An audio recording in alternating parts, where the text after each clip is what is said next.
What's good, YouTube? And welcome to the house. Something I want to talk about today is penny stonks. We briefly talked about it at the end of last Market Watch, but I want to do more of a deep dive and a lot of cards that I think are not necessarily undervalued, as people like to use that term loosely, because the market does dictate a current price for the cards versus supply, demand, hype, future product, but they really have the potential to end up going up, tripling, quadrupling in price. That's why people like these. I am not a financial advisor channel. I don't know your bankroll, where your money could be spent elsewhere as opportunity cost, but I like to look at Yu-Gi-Oh cards like this, and there's a lot that has to go right, and then also a lot that has to not go wrong for penny stonks to turn out. Here's Fusion Destiny, a perfect example. It has support coming up, Brothers of Legend and other Destiny cards coming out in the future, and people are looking at this like, Destiny heroes are looking pretty darn good again, but my warning would be, what if Brothers of Legend put out a secret rare holo upgrade to this card? Did you think about that one? They didn't do that in the Megatons. That was one of the biggest complaints. If a Konami employee is listening, what if it just appears in there? Or versus your timetable, you got tons of them and you have to slowly offload them. The sales rate isn't what you'd like, but you're making profit. What if a common appears over in an OTS pack as a reprint and you didn't get through your whole inventory? So you have to consider how many you're going for, how many you actually can get rid of, and what price point will it go towards. These are all things to think about when heading towards penny stonks, and that's why when I was a vendor, I really didn't like to do buyouts on cards like these unless I was very certain that upcoming it would likely be very, very good and in the metagame and being played, and there wouldn't be enough of them, and yeah, that's the card I'm gonna go after. How I like to accumulate them instead is like in even trades. Oh my gosh, even trades. Why would you do an even trade? We're always trying to plus. Let's say I had cards that I thought could get reprinted in the Megatons upcoming. I would like to offload that kind of inventory and trade it even at an even rate, and I would be looking for cards like this and be like, well, will you throw this playset of Fusion Destiny on the trade? These cards aren't valued at very much, and that would make the deal sweet for me. Often it's very agreeable to have cards like that, or say a playset of something that equals $1, like trade-in rares. They have rares from Maximum Gold and Ancient Guardians, the two most recent printings, yet they're under all the commons in terms of price. I see these going up over time, and trade-in probably will recover most copied towards $1.50. Maybe they won't from the new quantities, but I really like draw cards over time, and the question is, versus that time, will there be another reprint? The perfect example was, I used to suggest the Destiny Soldiers Allure when it was down to like $1.50, $2. Then Dark Saviors came out with a printing and it was $1 to $1.50. And I was like, I still like that one as well, super rare. I would still be getting it. And people were like, nah, it's not going to pan out. They could just print it into the ground. And you still even see newer printings like Speed Duel Decks Twisted Nightmares having a common. And it's up there for Speed Duel format, I suppose. It's, exclusive to that format. Then you can play outside as well, so it has double uses. But with these super rares, I still liked them, and they did pan out over time. Another draw card that just got some reprints is Pot of Avarice in both the Egyptian God deck Slifer and Obelisk, two different printings, but I don't think these structure decks will be the most open because a lot of people are trying to sit on these sealed to resell them later sealed, and people are playing that kind of vendor game with it, so you see very low quantities for this. In fact, less than a lot of their older rivals that have a higher market price. They have brought down those prices as well for now, but with not that many copies and people sometimes wanting multiple of these, I see this as a pretty good penny stonk for those reasons. You're still hoping another reprint just doesn't appear that's holographic somewhere else. Evil Zoro Dolka just got an ultra printing over in King's Court, and we do see that price falling for other versions such as the collector 10th version. It's coming down to be a little more sane, $4 listings versus it was at $7.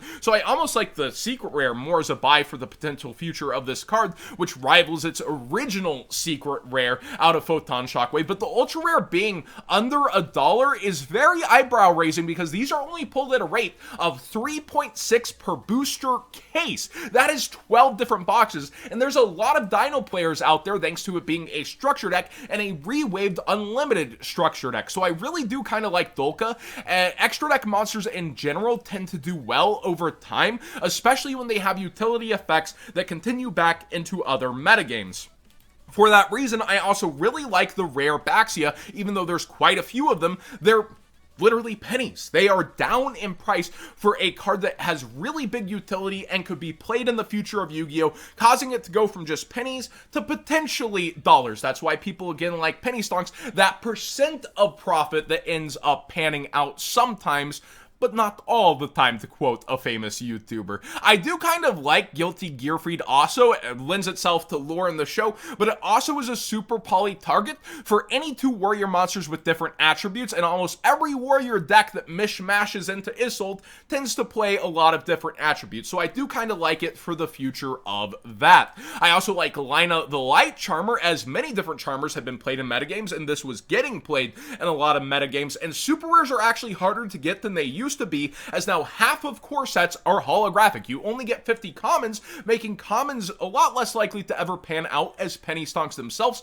I was considering suggesting a few, like, you know, you have the shark fish engine, but realistically the other pieces of that deck is probably better. But the Light Charmer won't be reprinted for some time, as it's from Lightning Overdrive, which won't be in the 2021 Megatins and wouldn't be really up for reprint till the 2022 Megatins. And with one of the best typings in the game, I like the super of her rather than, you know, spending a ton on the Prismatic Starlight Secret Rare. A ton of penny stonks have panned out for Legendary Duel Season 2 that I used to be suggesting, such as Urgent Schedule, Garden Rose Maiden. This was pretty easy to call as we saw the sealed continuing to go up, but one penny stonk I still like a lot are all the ultra rare holographic versions of Blue Eyes White Dragon. While there's multiples of them, I really think that almost every holo Blue Eyes, even with repetitive arts, tends to go up. Boomers love their collections, and they are still a unique rarity for this card, even though you have Duelist League in the past having color names. Well, this one with the blue, purple, not red, but green, I still like that, and the Ultra is a throwback as well. So this is an example of one I've suggested. It's still around the same price, and as a vendor, I would continue building my pile till I have an amount I'm happy with, but if it doesn't pan out, you pretty much lose money on what you're going after. Sacred Tree Beast Hyperton is a card out of Blazing Vortex. It's also a super rare. I see this in more and more rogue decks and different decks finding ways to make it and utilize its negation, so I really do actually like this card, and I can see it being $2 to $3 down the road if it continues that kind of rogue niche use. Also, I really like Time Thieves on that note, especially the highest rarity ones. The Ghosts from the past versions were very expensive out the gate, and they went down in price, some of the first targeted buyouts from the set, and I really think this engine, fully foiled out, looks very nice and has a lot of utility and potential in the future. King of the Skull Servants is one I've suggested on a couple market watches. Almost every single Skull Servant collectible tends to go up over time. This is out of one of the most popular OTS packs of all time, so these are getting ripped open en masse with the hopes of, say, Cyber Dragon ulti or Forbidden Droplet ulti, so yeah, there's a lot of them right now, but almost every single nice version of Skull Servant collectibles tends to go up over time, so I do like to pay attention to stuff like that. The question is, how much time would it take, and where is the ceiling? Cyberstein also got a super rare in this OTS pack. The secret rare is actually down in price thanks to that a bit, but you only have 3 accessible versions of this card that is highly utilized, and it also fixes the text on Cyberstein, finally telling us about the summon the fusion monster from the extra deck, not the fusion deck. But it's still a really nice looking version of the card, and I like both of these long term, as past formats are getting heavily explored, both the toxic, fun ones and the back and forth ones. Shadol Dragon has a super rare in OTS Pack 15. We highly awaited the holographic version, yet it seems Shadol's, as the engine has heavily changed to where people don't necessarily always play this, and they're just playing Schism Winda. Well, a lot of decks still do play the Shadol package, and with 6-9 listings nice, I do find this a pretty good future-proof buy, as it's barely costing more than, you know, the rare versions necessarily of the card. I also like Super Necro Fusion, but this is one I've liked for some time. It only comes common other than this. It has that iconic polymerization-like art, and people have been using this not only in Dragoon decks to get a second Dragoon out there, but in other decks to kind of re-wave fusions, but it's very rogue. It's not meta yet. It is something that's accessible by Trap Trick as well. I just really like the super rare version of this card, and again, it's an example of where player brain brain could have got me in trouble. I could have been waiting for this to go up for years and still waiting and accumulating more. So it's one that I like, but it's not necessarily one that's panned out, and it still could pan out. So you can see where player brain can kind of conflict, and even like collectible brain. Oh, polymerization art in a trap, it's crazy and it looks sick. It doesn't always go that way for you, you know? Bahamut Shark is something that goes alongside that Shark engine, and I've noticed the super rares are disappearing somewhat over time, and it's still a way to access Toad, so the super rare is something I would continue very borderline towards being a penny stock, a little bit above even, but it is a card that I would consider getting, and we've seen the gold rare spike to 20 before alongside the secret rare going even crazier, and with these copies disappearing and no other reprint currently on the horizon, it is something I would think about getting. Also, number 37, played in some Shark decks, not all. It's a number monster that only has one printing. It does look pretty nice. I will give Xyz this. I like them a lot in that premium gold rare. It's the only cards I really like with that look. So being a number monster and only having one printing as people complete their number collections, it is something that could go up over time, and it has had very, very few listings over pretty much the entire time it's existed, though. Salmon Great All Mirage is the perfect example of something someone brought up in the Discord. I wasn't even on it, like thinking about that it could go up in price, but the secret rare is so much more than the ultra rare here,